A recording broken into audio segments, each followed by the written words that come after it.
Some broken hearts never mend. That's the title of a huge country and western hit a few decades back. It's also a true statement about life and about death. Some hearts are still broken about the long ago murders of two young New Mexico girls. And some people are still determined to find their killer. Tonight, Larry Barker reopens a haunting mystery that continues to stir powerful emotions.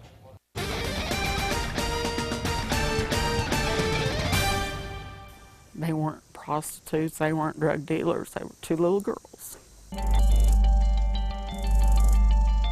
And it's a week that I'll never forget. Shouldn't happen. The world's full of people that are just absolute evil. Some folks say nothing really ever happens here in Carlsbad, but they didn't live here 50 years ago. You see, Carlsbad changed forever. On August 11th, 1961. It's the day Patty Pritz and Maddie Restine disappeared.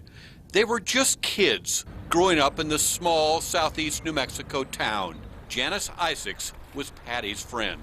I remember Patty as being, always having a smile on her face, being just real bubbly and cheerful, and always seemed to be having a lot of fun. And Bonnie Sexton. Patty was sweet. She was very nice. I never saw her angry. Ann Self is Maddie's sister. She was a girl, you know, she was all girl. I was the tomboy, but she was always wanting to fix your hair. Or she was just learning how to put makeup on. She just loved people, you know, she was just a good kid. 50 years ago, Carlsbad kids spent hot summer nights at the beach, a local amusement park. On August 11th, Patty and Maddie headed there together.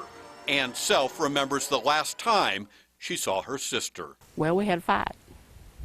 She wanted to wear my shoes, and since I wasn't going to get to go, I told her no. And she went and asked Mom if she could wear my shoes, and Mom said yeah.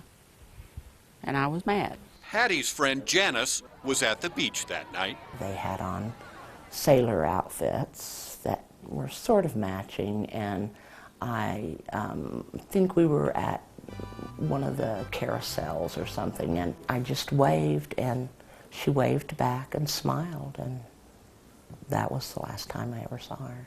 Maddie and Patty were last seen alive leaving the Carlsbad beach area at 8:40 Friday night, August 11th, 1961. What happened next is still being talked about 50 years later. Maddie and Patty never made it home. My mother was just frantic. I mean, she was out of her head. It was just, you know, she kept saying, something's wrong, somebody's hurting my baby.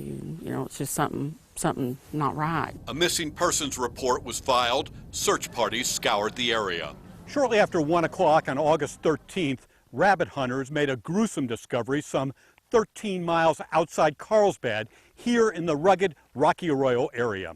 The bodies of the two young teens were found dumped in the scrub brush. Both had been shot in the head at close range, execution style. The crime scene was horrific. One of the teens had been raped, her clothing tossed into the mesquite. The other girl was found still wearing her sailor outfit.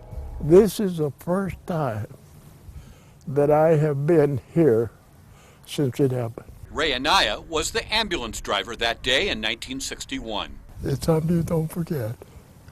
When two children are assassinated like that for no reason at all.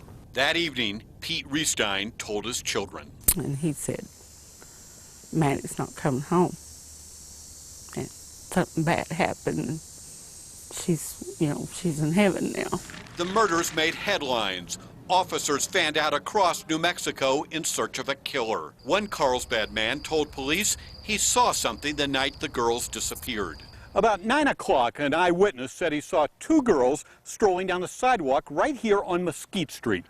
A man in his mid-20s driving a 55 or 56 light-colored Chevrolet sedan stopped his car right in front of the girls. He got out, was seen talking to them. There was a little scuffle, perhaps even a shriek. The girls were hustled into the car. It sped off. Some 150 people were interviewed. Friends, neighbors, known criminals, but there were precious few clues. As time went by, the case grew colder.